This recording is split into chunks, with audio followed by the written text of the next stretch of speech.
Alright everyone, the Desantis campaign has one-upped itself once again. Every time that I think that something that's posted by, like Desantis War Room or whatever, something that's officially from the DeSantis campaign, and it's cringe, each time I figure, well, you know, they can't really get any more cringe than this. They've sort of hit a hard cap of some sort. They keep surprising me, though. Gavin Newsom and Ron DeSantis are going to be holding a debate later this month.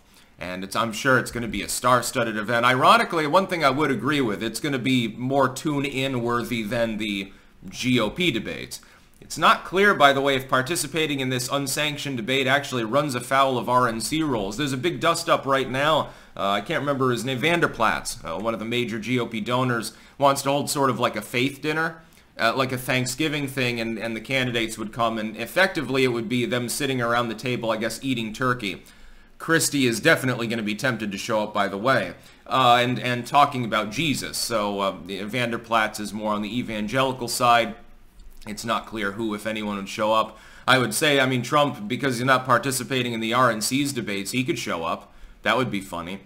Maybe he'll do that. Anyway, Gavin Newsom, who is not currently running for the presidency, and Ron DeSantis, who is not currently running for the presidency, he's running for second place in the GOP primary, are going to hammer it out. Now, link in the description, not archived, of course. This is the image that they chose to make to promote this event.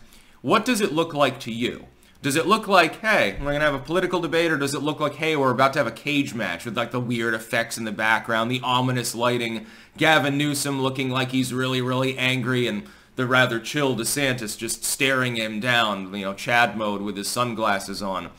It's cringe, which is why it's being endlessly edited and then put out there on everything that DeSantis and his people post. It's hilarious. And it's not bad. I mean, you're getting attention. It's just a lot of it's negative attention.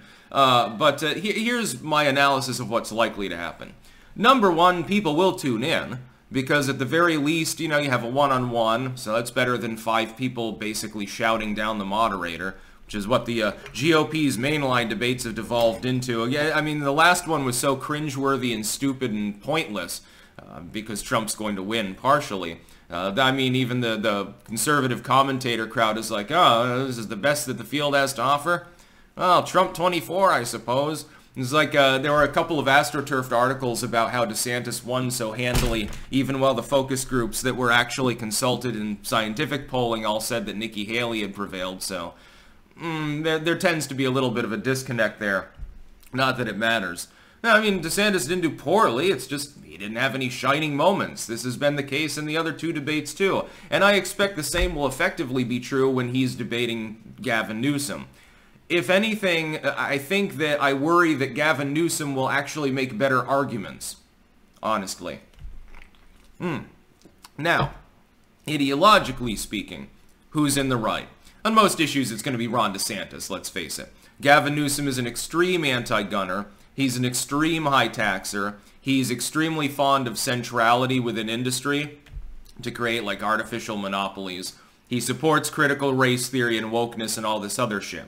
Gavin Newsom ain't a good guy, but he is rhetorically more skilled than Ron DeSantis. In debates, it doesn't really matter if your point is correct, unless your opponent is going to fact check you on the fly, which requires quite a hardy intellect, encyclopedic knowledge of what you're talking about. Like when I was debating Logo and he tried to claim that alchemy was invented in China.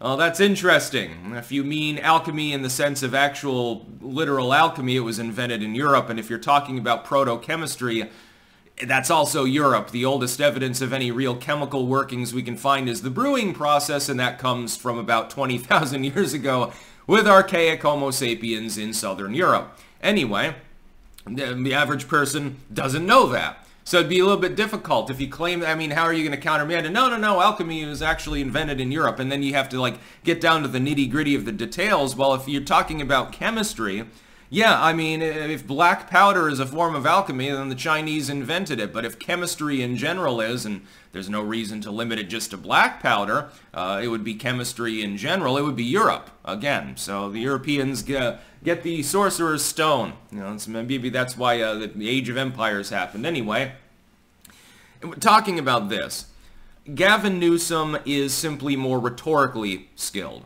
He's a better public speaker. So unless you get that sort of live fact-check moment, and counting on DeSantis to do that, I don't think is really a great proposition, then it's going to come down to who is more well-spoken, not who is more right.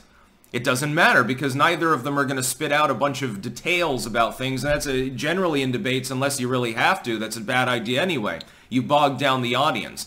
When you're in a debate, you're trying to convince people that aren't already convinced that one person or the other is preeminently correct to begin with.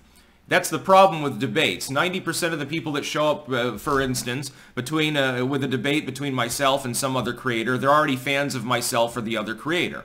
In other words, when you're debating, you have to focus on that 10 or 5% or whatever that haven't already made up their mind. I don't think DeSantis, public speaking-wise, can match Gavin Newsom. I think that he'll effectively lose. Nonetheless, it doesn't really matter that much because most people have already made up their minds. There are a lot of partisans in the country. There are a lot of DeSantis fans. There are a lot of Newsom fans. And I'm going to change, like maybe 1/10% of them will change their mind by the end of the debate. They'll be trading a small number of voters. It's also not clear what the purpose is. It's basically like a personal and petty grudge match because Gavin ain't running for the presidency. You're just governors of your respective states. What even is really the purpose? You represent Floridians. They have a vastly different worldview as an aggregate than people in California. Ergo, occasionally you trade barbs. In the online world, this is happening more and more, by the way. Generally, state policies are more insular, or at least they were until about 10 years ago. In the era of razor-sharp, really, really fast social media and the Internet of Everything and the constant usage of smartphones with a 15-second news cycle, it used to be 15 minutes. You ain't getting 15 minutes of fame anymore because you'll get knocked off trending within 8 seconds usually. This sort of thing happens, but it's cringe. I mean, what point does it actually serve? Is Ron DeSantis trying to kneecap Gavin Newsom before 28? It almost looks like that. It's like DeSantis says, well, I'm going to lose in 24. But I know that I'm going to run again in 28, and I'm pretty sure that Gavin Newsom is going to be running too. Since it's a possible presidential matchup, let's lay the groundwork now before that election even begins. I don't know that that's a good idea, though, because by the 28 election, people have forgotten all about this. The only thing that people are going to remember, and then only a few of them, is the cringe of this image that's promoting it. Because that's exactly what this is paid for by Team DeSantis, and again, DeSantis looking Chad-like, and Gavin Newsom flipping out on the other side. It's going to be basically like a UFC match or something. No, it's not. It's going to be a verbal slap fight between a couple of mainline politicians. It'll draw more viewers than the GOP debates have been drawing, that's for damn sure, but, I mean, that is very low-hanging fruit. My fucking Rumble channel brings in more viewers than the GOP debates are bringing in. Now you should check out Trump's rallies and how many people stream that. That's about all. Peace out.